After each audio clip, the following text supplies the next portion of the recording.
Boa tarde a todas as pessoas aqui presentes. Muito obrigada por terem se lembrado do meu nome, os organizadores. Faço isso na pessoa da Regina, que é uma grande amiga hoje, para um pouco falar, ainda que rapidamente, brevemente, porque tenho sessão do plenário do Supremo neste momento, mas para falar um pouco para todos os que participam desse encontro sobre a importância da imprensa nas eleições.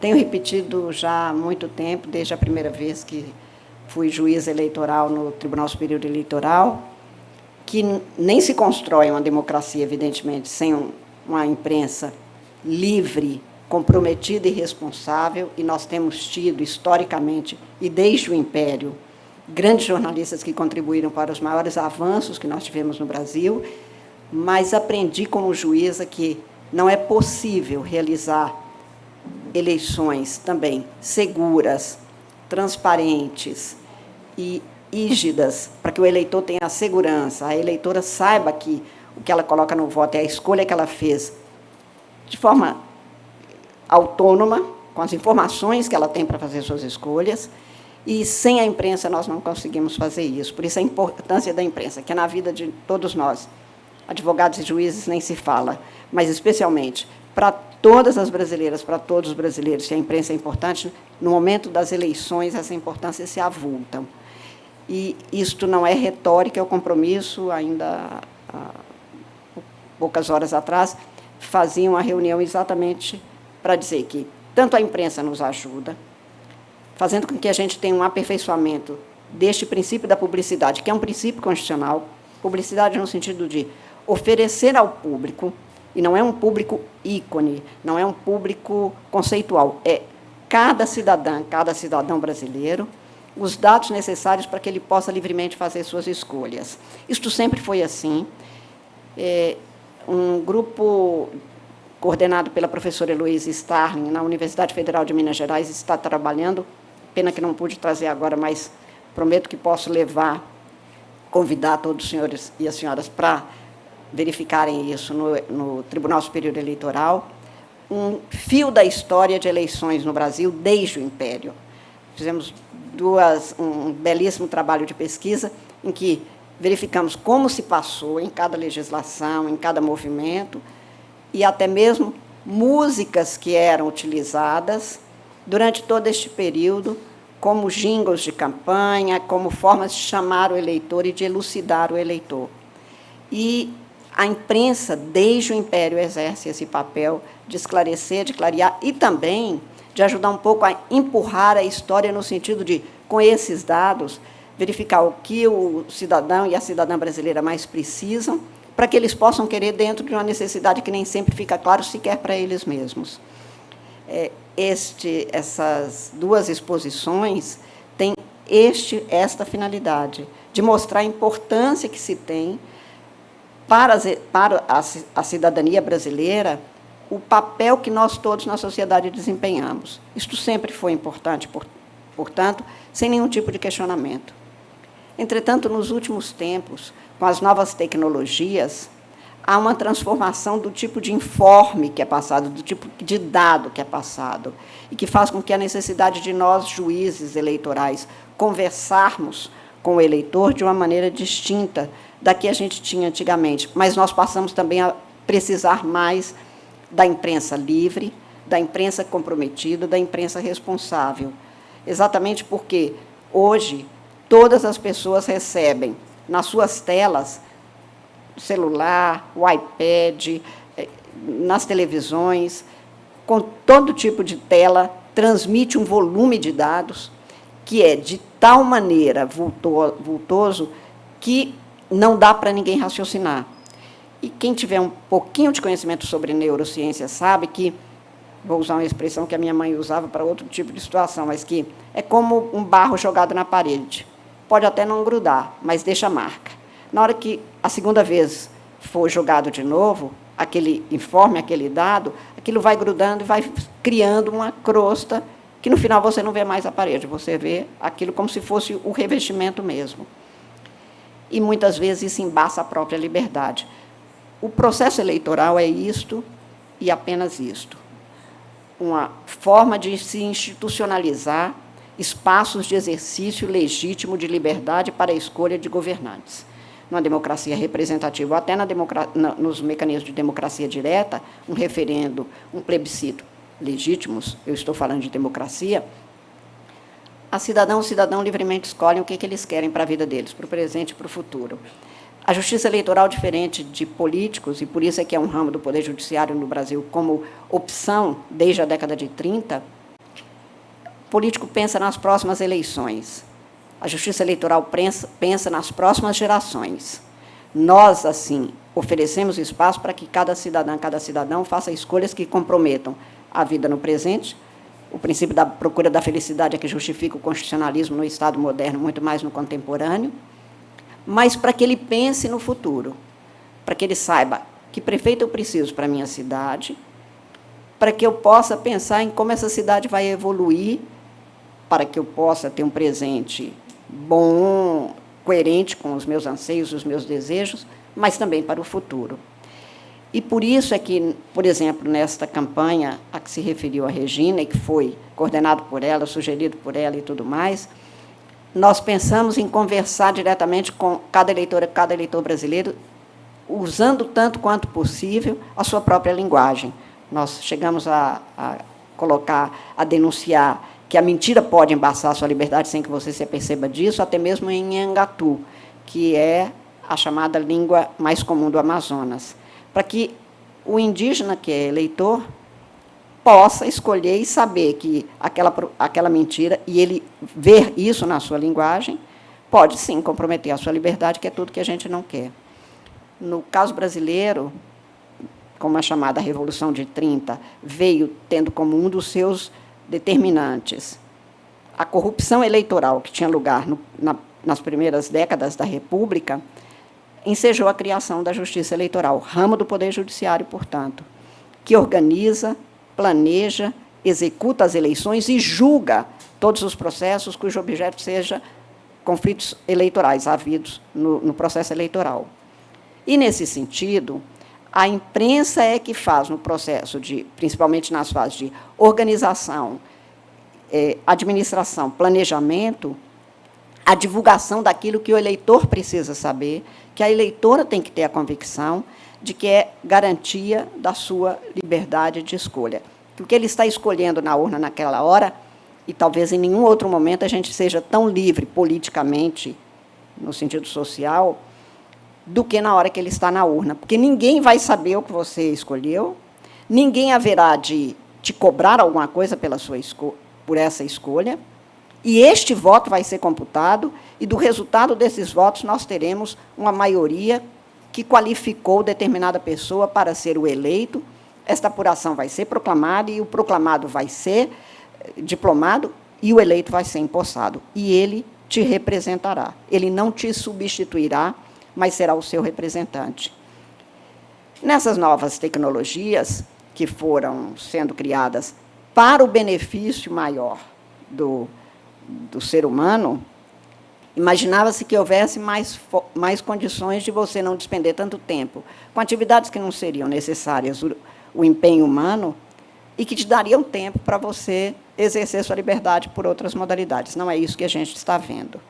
O que a gente está vendo é que uma grande massa de pessoas se arvora em usar essas tecnologias, mesmo se auto-intitulando jornalistas, que se multiplicou de uma forma impressionante, não apenas o jornalista que tem seus compromissos éticos, responsáveis, de conhecimento, e usam disso para fazer chegar informes falsos, mentirosos, que induzem a eleitora e o eleitor a escolhas que não são as que ele faria se ele soubesse da veracidade de fatos.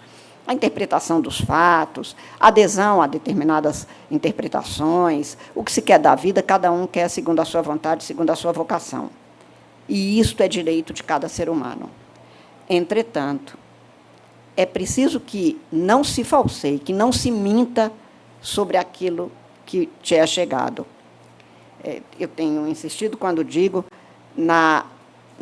nos desafios que nós temos hoje, nós, da Justiça Eleitoral e do Judiciário em geral, no mundo inteiro, os tribunais, principalmente os tribunais constitucionais, têm hoje como um dos seus principais temas como enfrentar essas mentiras, que podem ser desinformações, no sentido de que se toma um determinado dado e se descontextualiza e induz a pessoa a fazer outra leitura, sobre a mentira mesmo que é criada, apenas não existiu. Como eu dizia há pouco tempo, a pessoa me disse, então a senhora está me dizendo que eu menti? Não, eu sou mineira, eu jamais diria isso de ninguém. Até porque eu acho mentira uma coisa horrorosa. Desde menina, lá em casa, podia muita coisa, não podia mentir.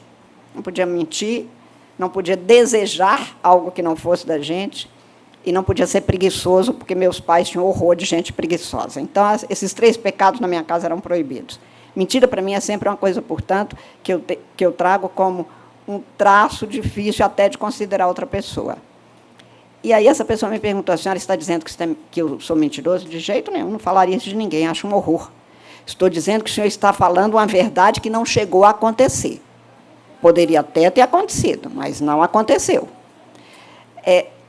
Estas ficções todas contaminam a pessoa na escolha, porque agora nós estamos dessensibilizando por estes processos estrategicamente criados, com algoritmos que trabalham para te levar a não ter sensibilidade para a busca da verdade dos fatos, que te levem às suas escolhas próprias e legítimas, e, com isto, você tem um processo de algemas postas internamente, porque sempre se procurou explorar outra pessoa, explorar um povo, colonizar, por processos externos.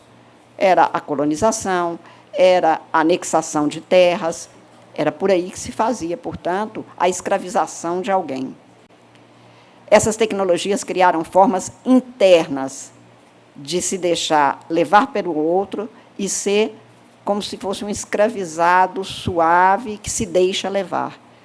Você recebe um volume tão grande de informações que não raciocina sobre ela. Este volume de informação vem numa velocidade tal que você não é capaz, o cérebro humano não é capaz de, em 2, 3 horas, receber o nível e o número de informes que chegam, principalmente, eu fico vendo, não só os jovens, mas muita gente, com o celular como se fosse uma extensão da mão. E ele abre o tempo todo e olha o tempo todo, e ele não sabe o que o outro está falando, e ele anui ou nega situações que ele não sabe, porque ele não prestou atenção, porque tinha uma telinha o tempo todo reverberando na sua face. Então, eu tenho um volume de informações que nunca se teve, de informes, eu diria, e uma velocidade que te impede de pensar. Tem um terceiro V, que é a viralidade. Aquilo que vai se repetindo é como aquele cimento que se jogou na parede. Não pegou, mas vem o outro e, de novo, tem mais um pouco de cimento ali. E um terceiro e um quarto, o volume é muito grande e isso viraliza.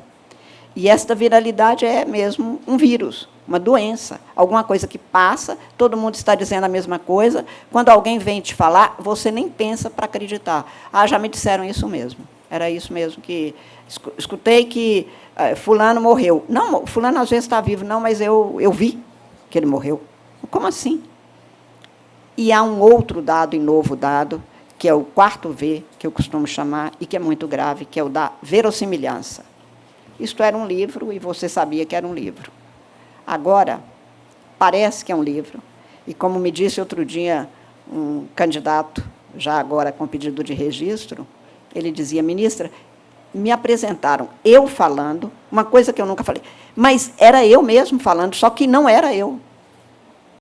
Essa é a descrição de uma pessoa que viu algo que foi manipulado, criado, gerado, com imagem e som, e nunca existiu. Isso aterroriza, porque é como se fosse uma desumanização por um processo de insensibilização quanto a fatos, verdades e, claro, notícias. Isto muda a imprensa. Eu não sou, em nenhum momento, alguém que acha que a tecnologia não deveria ter sido criada. Eu acho que ela tem que ser regulada para ser bem utilizada e é em benefício do ser humano.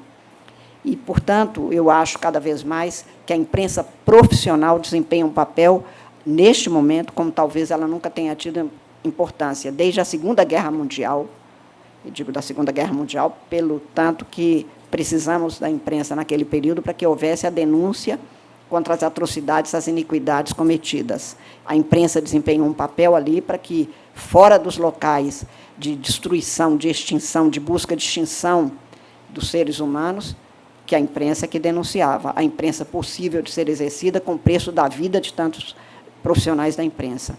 Talvez daquele momento até agora nunca tenha sido tão importante e sério o compromisso da imprensa com a verdade de fatos, pela singela circunstância de que ali se matavam corpos, pessoas, e agora se matam as pessoas deixando seus corpos sem nenhuma sensibilidade com o outro, sem nenhuma possibilidade de pensar sobre aquilo que lhe chega como um informe.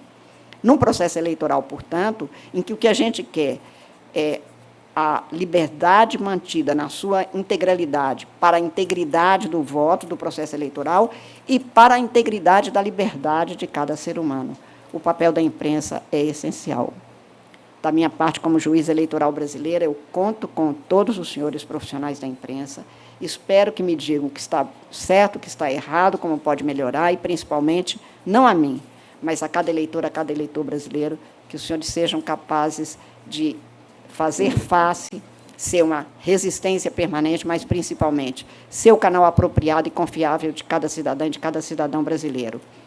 Eu vou terminar lembrando, que eu sempre tenho lembrado nos últimos tempos, do Charlie Chaplin, que, no filme Tempos Modernos, termina convidando Hannah a lembrar que nós somos homens, mulheres, não somos máquinas, e, principalmente, é preciso que a gente acredite que, com a nossa capacidade de atuar, nós ainda somos capazes de ver um raiar diferente desse mundo tão alucinante e alucinado que nós estamos vivendo.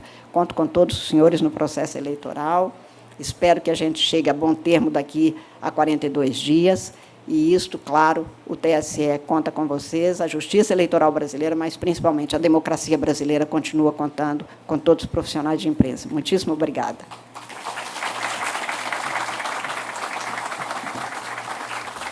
Ministra Carmen Lúcia, agradeço a sua presença. Sabemos da agenda. Seco, por favor.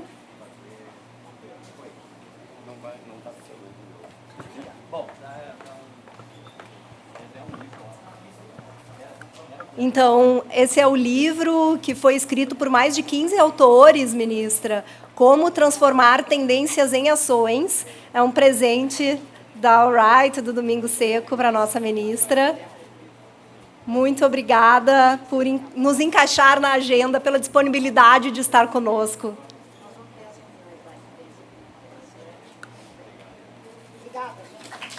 Salva de palmas.